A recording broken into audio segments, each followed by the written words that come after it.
HMDA మాజీ director నివాసంలో ACB సోదాలు చేయడం కలకలం రేపింది.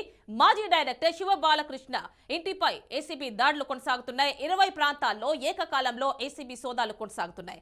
అమీర్పేటలోని హెచ్ఎండిఏ కార్యాలయంలో ఏసీబీ తనిఖీలు చేపట్టింది. హెచ్ఎండిఏ ప్లానింగ్ విభాగంలో కీలక స్థానంలో శివ బాలకృష్ణ పనిచేశారు.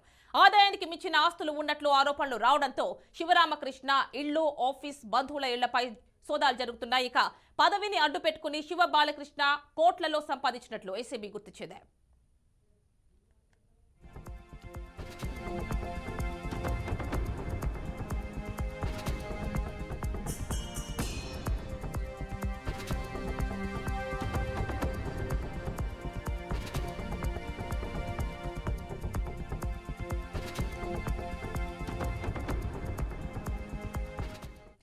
హెచ్ఎండిఏ మాజీ డైరెక్టర్ నివాసంలో ఏసీబీ సోదాలు చేయడం కలకలం రేపింది. మాజీ డైరెక్టర్ శివ బాలకృష్ణ ఇంటిపై ఏసీబీ దాడులు కొనసాగుతున్నాయి.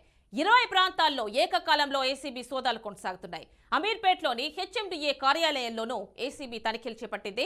హెచ్ఎండిఏ ప్లానింగ్ విభాగంలో కీలక స్థానంలో శివ బాలకృష్ణ పనిచేశారు. ఆదాయానికి మించిన ఆస్తులు ఉన్నట్లు ఆరోపణలు రావడంతో శివరామకృష్ణ ఇళ్లు, ఆఫీస్, బంధువుల ఇళ్లపై దాడులు కొనసాగుతున్నాయి. పదవిని అడ్డు పెట్టుకుని శివ బాలకృష్ణ కోట్లలో సంపాదించినట్లు ఏసీబీ గుర్తించింది.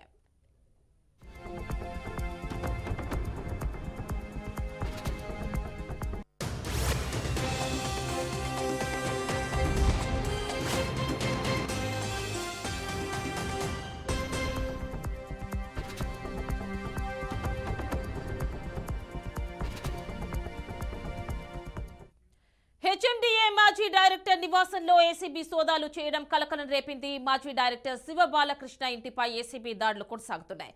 20 ప్రాంతాల్లో ఏకకాలంలో ఏసీబీ సోదాలు కొనసాగుతున్నాయి. అమీర్పేటలోని హెచ్ఎండిఏ కార్యాలయంలోనూ ఏసీబీ తనిఖీలు చేపట్టింది. హెచ్ఎండిఏ ప్లానింగ్ విభాగంలో కీలక స్థానంలో శివ బాలకృష్ణ పనిచేశారు. ఆదాయానికి మించిన ఆస్తులు ఉన్నట్లు రావడంతో ఆరోపణలు శివరామకృష్ణ ఇళ్లు, ఆఫీస్, బంధువుల ఇళ్లపై దాడులు కొనసాగుతున్నాయి. పదవిని అడ్డు పెట్టుకుని శివ బాలకృష్ణ కోట్లలో సంపాదించినట్లు ఏసీబీ గుర్తించింది.